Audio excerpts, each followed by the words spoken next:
Welcome to the 20 in 20 take two of part 4. We're 1, 2, 3, 4 arrondissements in the 17th arrondissement, which is one of the most underrated arrondissements in Paris. According to the people that live here, I've been told regularly that the last time that I came here, I didn't do a very good job of it. And you want to know what? That's true. I could have done a better job. I'm not gonna hold that against anyone. But today we're gonna show you 5 things in the 17th arrondissement that I love that I think you should come visit someday. Should you come here on your first trip to Paris? No, I'm gonna stand by that. You really shouldn't. It's really nice. It's a lovely area with lots of mixture in the architecture. You've got Haussmannian architecture, you've got modern architecture, which you can see behind me right here. I'm about to fall into a pond over here. It's raining today, despite the fact that it was gonna be the one sunny day this week. We're gonna talk about the weather a little bit too much today, I'm afraid, but hopefully this map survives. Welcome to Paris in my pockets, 2020 in the 17th arrondissement. Let's go get rained on, enjoy some parks, maybe find some food, and if we're lucky, nobody falls into a pond. Now, just because there aren't any noteworthy monuments, or famous ones at least, in the 17th, doesn't mean that you can't appreciate the famous monuments in the neighboring arrondissements, because sometimes the arrondissement you're in has the better view of that monument than the arrondissement that it's in. You get what I mean. We need coffee. Let's get this started. Just down the street from here, not far from the Arc de Triomphe, in the rain as it really comes down, is a good spot for brunch. Inform Café happens to be probably the best option for brunch or coffee near the Arc de Triomphe, and they have the best cinnamon roll, frosted cinnamon roll that I've had in town so far. The cinnamon roll game in town is definitely up and coming, and I'm open to trying any contenders out there that would like me to. Definitely gonna go for it, but at the moment, as far as what you can get available with like a classic frosted cinnamon roll, this is the spot for it. It's a little tight in here and not necessarily the best for larger groups. They do have a couple tables that'll work, but you might have to wait. If you're here by yourself, you can sit at the bar or take up a table and hope that nobody gives you the stink eye. Espresso only. There's not gonna be any filter coffee here, but they do have brunch options.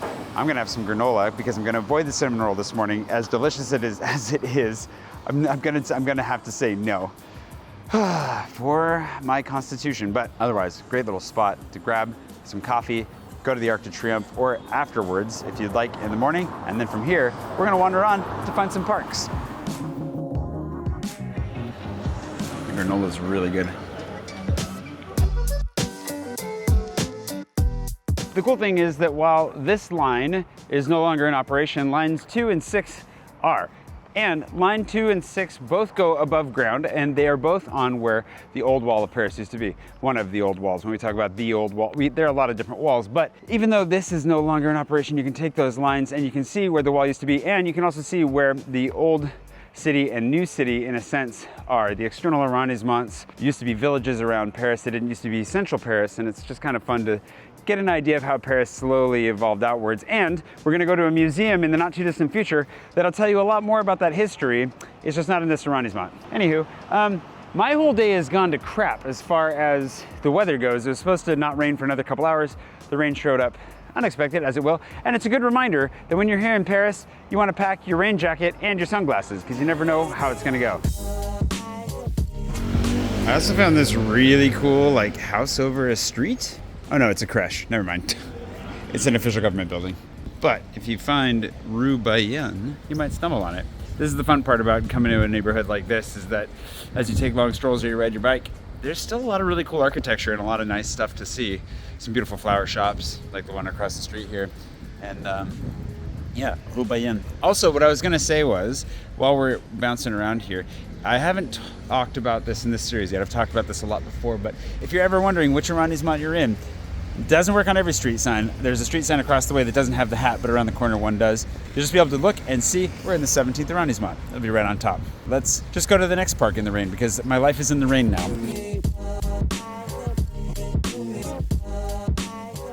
Here's a little bit of proof that I was right about the Petit Ceinture. That's the old train line running along the park that we were just riding along. And I don't know if they're ever gonna open this up. There are certain sections that are open as a park that you can walk in, and we're gonna go do that in another part of the city later. But for this one, it's nice to have the above ground park. It's just a kind of a nice wander. So we're not too far from Batignolles, which is where we're headed next. And then lunch, although I'm not even really hungry yet. That granola yogurt combo really filled me up. There's just so many random incongruencies in this city, the way that things are laid out. Like, what is this Bavarian castle doing here? I don't know. Now, one of the streets I was gonna share with you was Rue des Dames, or the Ladies Street. Ladies Street, as I guess I'm calling it now. There's a great little craft beer spot here. There's some nice little restaurants. Lots of just fun little things along here that are, it's a nice street to stroll, and a fairly long one. I'd call this one like a city in a street, or like a town on a street. You kind of have everything you need, and it's nice. There's also Rue des Batignolles, another one that's worth strolling. You'll find a little bit of natural wine, craft beer, and some spots to explore. One of the fun things about riding around this neighborhood, especially today, has been that I've noticed there's some new spots. There's some things that look interesting, some restaurants that'll be worth trying. So if you feel like going into a neighborhood where you could probably find some deliciousness that I haven't even found yet, this might be a good one to wander through. I think Cooper's pretty, I don't know what he's doing back here. Just enjoying the stroll, having a good time.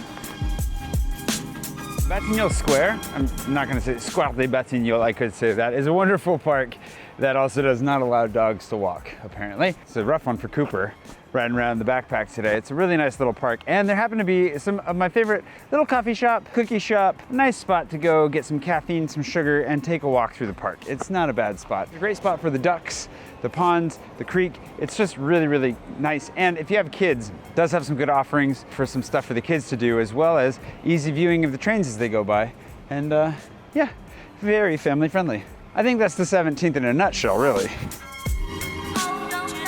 MLK Park is really nice, not only because it has a variety of things going on, gardens, some grassy areas, and some, you know, you can go to the Franprix across the road, grab some food, come over for a picnic if you wanted, but it's also surrounded by some of the most interesting, modern, newest architecture in Paris. And some of this I actually really like, including the new Palais de Justice.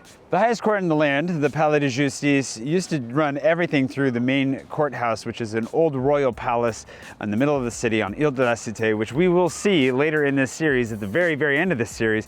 But they just built this new skyscraper over here, which can handle a lot more throughput and hopefully keep the streets of Paris safe. MLK Park, definitely a nice one for a stroll. And the 17th, is it where I would go if this is your first time in Paris? No. If you have a few weeks here, is it worth exploring? Sure. It's some really lovely architecture, some nice parks, but none of these parks are dog friendly. I'm still backpacking Cooper around, which makes this Arrondissement so far the least dog friendly Arrondissement in Paris. Take that, 17th. Last time I made a video about the 17th, I made a lot of people who live here really upset for some reason, so I figured I'd pick on them. But listen, my shoulders are getting really tired of carrying this dog. He's small, but he's not that light. Come on, 17th, let's get some dog action going.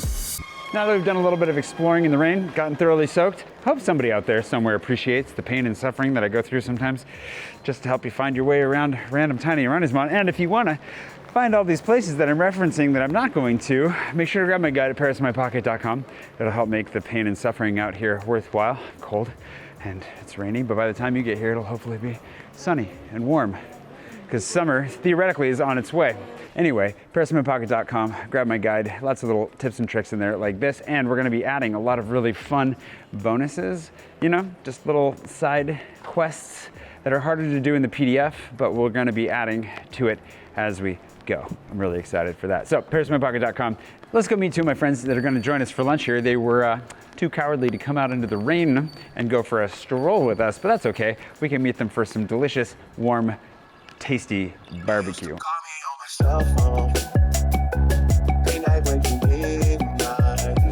We're at Melt, one of my favorite barbecue places, if not my favorite barbecue place in Paris, and they've opened up multiple locations, which is kind of a saving grace for the 17th in my mind. I did find there's a pizza place that I really love that opened a spot not far from here as well that I'll share in my guide if you want to go to parisinmypocket.com and grab that, but we're here for the American style barbecue. You have to get it. Yeah. You have to get it. It's really good.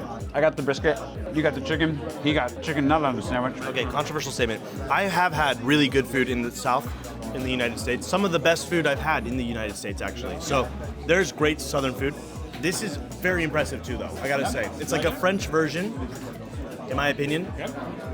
But this was better than I was expecting, honestly. I will say that in Paris, they over-deliver on food, like, consistently. So, I don't know. 1 in 10 meals is not good. I don't know why these are called smashed potatoes, but they're smashing it. They're good. Last spot on the list tonight is UC61, which bills itself as a speakeasy, and you do have to ring a doorbell. This is a new place for me. I've never been here before. I'm looking forward to it, the experience. It's basically like a submarine-inspired bar. Sounds like it's popping inside. Doesn't it? Yeah, more or less. Bonsoir. On est deux? Nickel, merci. Au rythme de ce boom qui redit boum à l'oreille. We basically just ordered, he said, do you like whiskey? We said, yep. And I said something about, like, I don't know, I was thinking about an old fashioned or something. He's like, all right, I got an idea. And then he made us a flamethrower Japanese old fashioned with a nori. Very tasty though. Definitely feels like we're in a submarine right now. If you're into cocktails, you like a pseudo speakeasy. If you're into submarines, or you're just looking for something a little bit out of the ordinary, or you just happen to be looking for a drink near the Arc de Triomphe, we have come back pretty much exactly to where we started, right next door, well, just down the street and around the corner from Informed Café, where I started today, which is a great way to make a nice little loop through the 17th. If you enjoyed this, if you'd like to get to more places, more interesting places, I've got hundreds in my guide at parismypocket.com. It's not every time you're going to run into a massage team, but occasionally you'll see these people wearing t-shirts, Nomad, and they'll go around doing massages in a bar. Take them up on it. It's a great opportunity. UC61, a cocktail and a massage later, and we're loosened up and ready for bed. This has been Paris in My Pockets 20 and 20 Take 2, the 17th Arrondissement. Thanks to Dan Burgess, also known as Dan Burgess. We were just talking about this inside. My dad pronounced his name correctly. I've been mispronouncing Dan's name for 2 years, and he's my friend. He's also the patron producer of today's video, just because he came all the way across town to have a drink with me, and also because we proved the point tonight. Dad, you were right. I was wrong. I've been pronouncing his name wrong literally for 2 years. I will confess that publicly. Thanks to all my patrons who've allowed me to mispronounce their names publicly for years. Now you know, it happens to my friends too. It happens to all of us. Anyways, parismypocket.com, grab a copy of my guide. It'll make your time in Paris so much better, guaranteed. And either way, thanks for watching. Make sure you come to a random submarine bar. These guys are super nice. And grab a massage. If ever you see the Nomads around, they're really, really nice. You pay, I don't even want to know what you paid, because I'm afraid that I've underpaid. I paid 10. I did too! Okay, thank God. I was like so worried that, okay, thanks for watching. We'll see you guys next time. Oh my gosh, I'm so relieved. I'm so relieved to find out that that's what you did. Oh my God.